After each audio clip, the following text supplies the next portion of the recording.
There's a form of intelligence that rarely shows up on standardized tests. Researchers call it adaptive or stress-adapted intelligence. People who have it usually just call it getting through. Today, we're calling it survivor's intelligence. Here's what it looks like. A plan collapses minutes before it matters. A client cancels. A flight is grounded. Most people freeze and panic. You're already 3 steps ahead, running options, adjusting, acting. Later, someone says, "You're so calm under pressure." You thank them. What you don't say is that you weren't calm. Something in you simply moved before the conscious decision finished forming, like a muscle that had been waiting years for exactly this kind of moment. In 2022, Bruce Ellis and colleagues published a framework in development and psychopathology called Hidden Talents. It challenges the old idea that childhood adversity only damages the brain. A nervous system that develops in harsh or unpredictable conditions doesn't become uniformly worse. It becomes selectively better at solving the problems that environment kept presenting. These stress-adapted skills are a genuine form of intelligence for functioning inside difficulty. The research is still young, yet the pattern keeps appearing across studies. The same conditions that create struggle can also sharpen specific abilities. A 2015 study by Chirag Mittal, Vlados Grishkevicius, and colleagues at the University of Minnesota tested adults from stable and unpredictable childhoods on 2 abilities: inhibition, holding still and filtering distraction, and shifting, dropping one task and switching cleanly to another.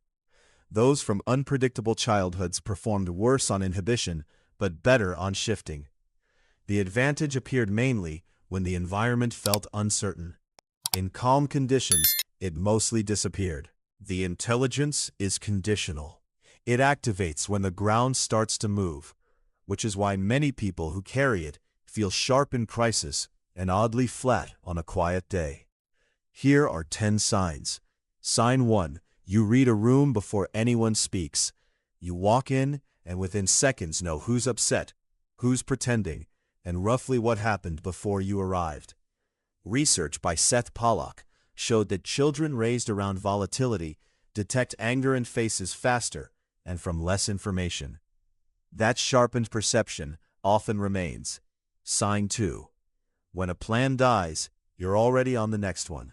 Other people need time to protest or mourn. You skip that stage. Attachment to a failed plan is minimal. This is the shifting advantage in real life. People sometimes call it coldness. It's a nervous system that learned early that lingering is a luxury and moving is required. Sign 3. You grow calmer as things get worse. As pressure rises, most people get louder and more scattered. You get quieter. Your movements become economical. Someone starts to unravel, and your hands stay steady. The system was calibrated for the moment the ground gives way. Sign 4. You often know what people need before they ask. You hand someone water or ask the exact right question without being told.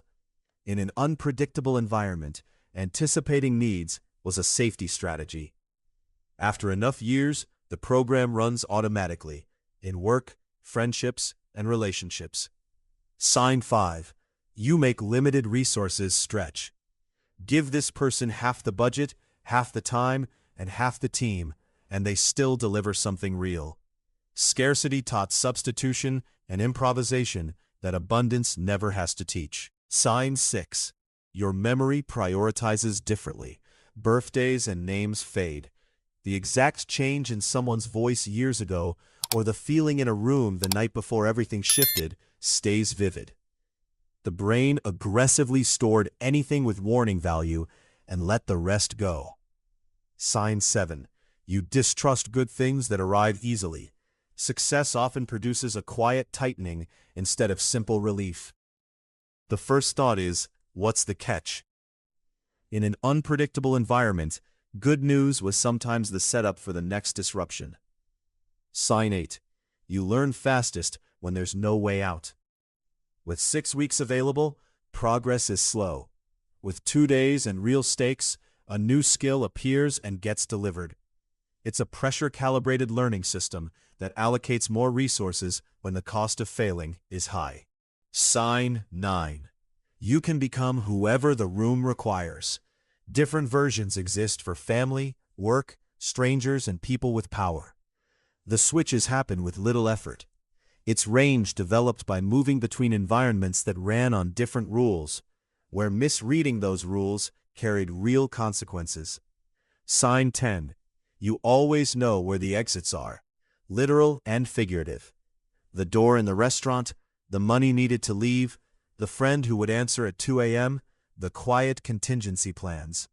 Not because you want anything to end, but because part of you has never been willing to be somewhere without a way out. The intelligence was engineered for storms. In calm weather, it often has nowhere useful to go. When life stabilizes, the result is frequently restlessness or the urge to generate problems so the system has something to do. People end up brilliant at surviving their lives and less practiced at simply living them. 3 practical principles. Principle 1. Direct the capacity instead of waiting for it to invent a crisis. Give it real stakes and real endpoints, hard conversations, projects with genuine pressure, situations that actually deserve the skill set. There's a difference between being consumed by chaos and being deliberately deployed into it. Deployment includes the right to walk away afterward. Principle 2. Treat calm as a skill that was never practiced. Difficulty with peace is not a character flaw, it's lack of training hours. Build tolerance in small doses. 1 hour where nothing is being fixed, noticing the urge to check or worry, and choosing not to obey it. Principle 3. Learn to distinguish a live signal from an echo. When the radar fires, ask, is this happening now, or does it only resemble something that happened before? Sometimes it's real, trust it. Often it's the shape of a memory. Naming it as an echo turns an automatic order into information you're free to set down. With practice, the same equipment changes function. Radar becomes judgment. Speed becomes decisiveness. The ability to read a room stops being primarily defensive and becomes leadership. The capacity that once kept a person alive inside conditions they couldn't control becomes the capacity that helps build conditions other people can feel safe inside. That is the shift, from surviving the weather to choosing it. You are not a miracle, and you are not broken. You are a person whose ordinary equipment was pushed into extraordinary service early and adapted. You should never have needed to build any of this. You did build it. It is real, it is yours, and it is not disappearing.